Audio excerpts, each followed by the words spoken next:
Hi everybody, welcome to another Lights and Gear video on YouTube.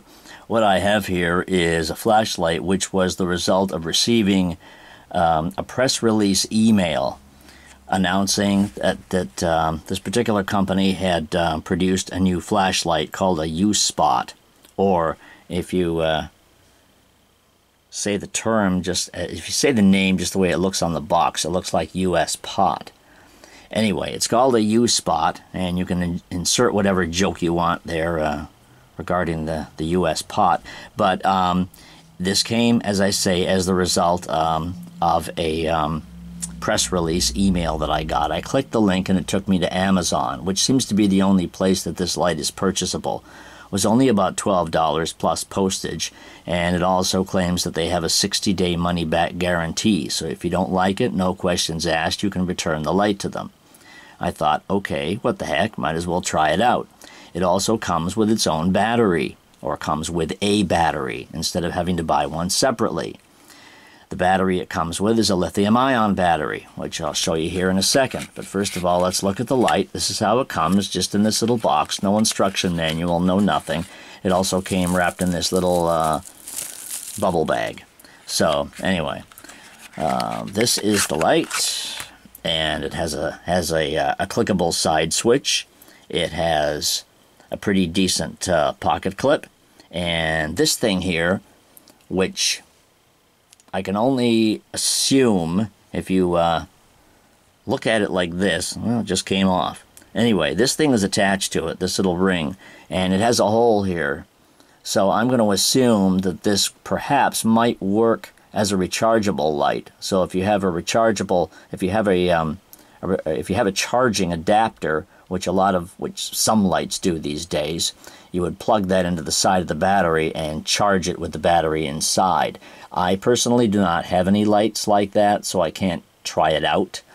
And it didn't come with anything regarding a charger, so if you buy this light, you will have to get yourself a charger and just take the battery out and charge it like you would any other rechargeable battery, because that's what it comes with, is a 14500 3.7 volt lithium-ion rechargeable battery. But as I said, this hole would indicate that perhaps you might plug a charger into that, but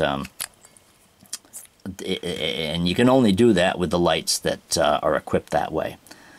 Anyway, this is the battery that it's in it. It doesn't even say it's a 14500, but it's got to be, because it is 3.7 volts and it's a lithium-ion. And it says here the capacity is 900 milliamps. I can't verify that at the moment. Perhaps if you'd like to check back on this video at a later date, I might have a notation in there from being able to check the actual capacity of this battery for what it's worth.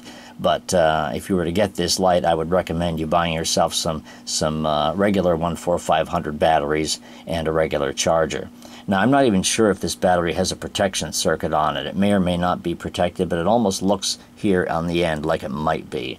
And I did test this battery when I got the light.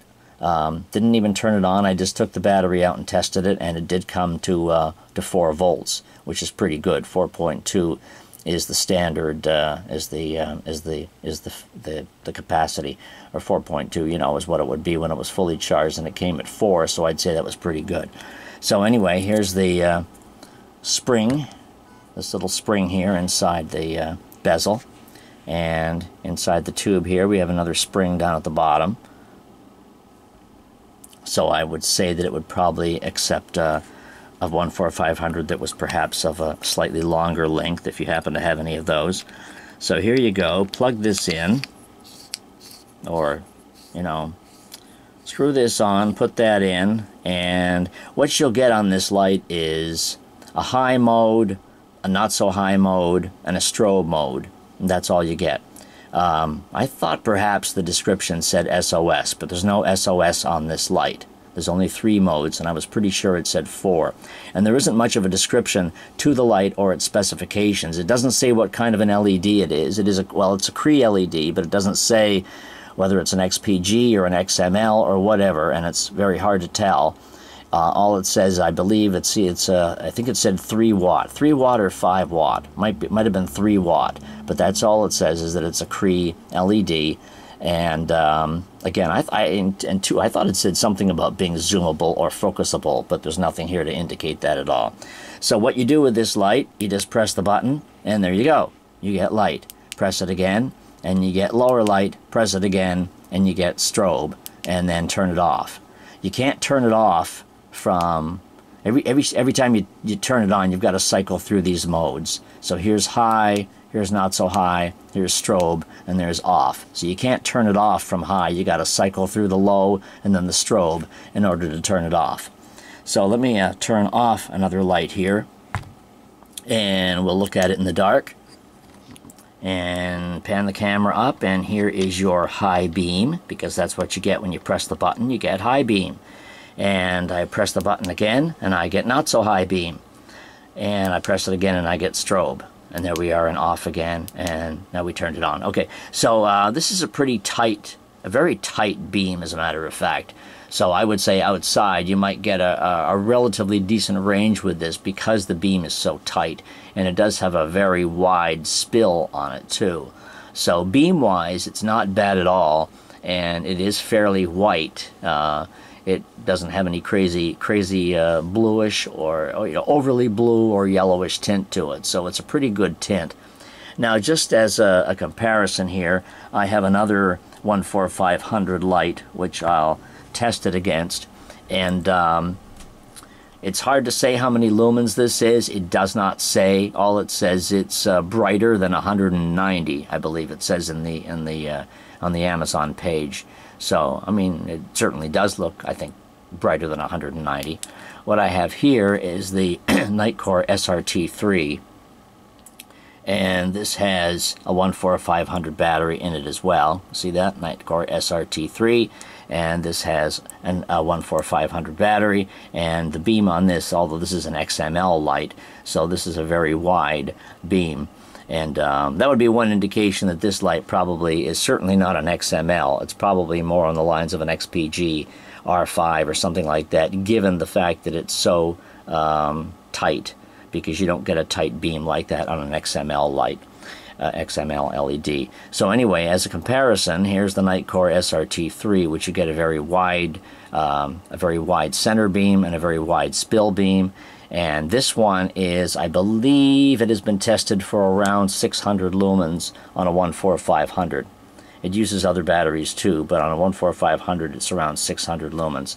And here's the comparison of the USpot, or the USpot, next to it. Here's the SRT3, and here's the USpot right there. I would say the SRT3 is certainly brighter. The SRT3 does look brighter than this one, but this will perhaps even go a bit further in distance outside than the SRT3 will. I will have to test that and perhaps let you know. What you can do is, if you want to get one of these lights, you can go to Amazon, or you can save yourself a few clicks and go to my website. The link is below, where I talk about this light, and there is a direct link to Amazon right there where you can pick one up. So that'll be a couple of less clicks for you if you want to go to lightsandgear.com. You'll also see other flashlights, batteries, chargers, of course, and all kinds of information on them at my website, lightsandgear.com. So you can check it out there, and also click the link to purchase this if you'd like to do that. And again, you have to turn it, you have to click through all the modes in order to turn it off. But that is the USpot. Okay, USpot flashlight. Visit lightsandgear.com, take a look at it, and thanks for watching. Have a good day.